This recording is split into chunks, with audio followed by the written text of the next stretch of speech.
Dear students, আজকে যে ট্যাগটা দেখাবো এই নিয়মটা এমন কোনো বোর্ড পরীক্ষা নেই যে এই নিয়মটা আসেনি।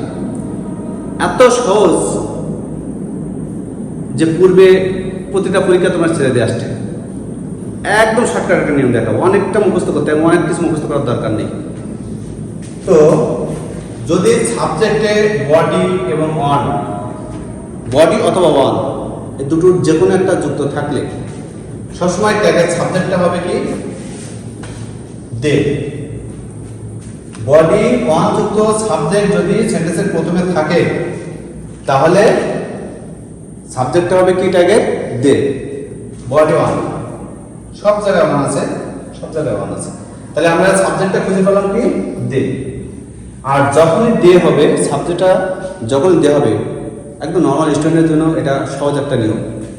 যখনই সাবজেক্ট দে হবে অনেক সময় তোমরা ভাগ মুখস্থ করতে পারো না, বিদায় অগদালার বুঝতে পারো না, বের করতে পারো না কোনটা হবে।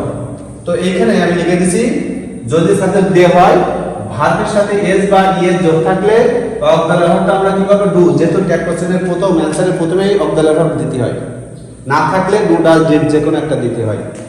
তো আমার এখানে ভার্বের সাথে এস বা ইএস আছে, এস আছে, তো আমি এখানে অগদালার লিখে দেব ডু। এরপর কাজ কি দেখতে হবে সেন্টেন্সে কোথাও নেগেটিভ ওয়ার্ড আছে কিনা। তো এখানে নেই, nobody wants to have a better life, কোথাও নেই। তো তাহলে আমি এর সঙ্গে কি করব, একটা নট যোগ করে দেব। এবার সাবজেক্ট আমি কি খুঁজে পাইছিলাম দে, যেহেতু বডি থাকতে হবে দে, এখানে আমি দেব দে, ব্যাস আমার টাকা হয়ে গেছে। তো তোমরা এখানে যে অ্যানসারটা করবে।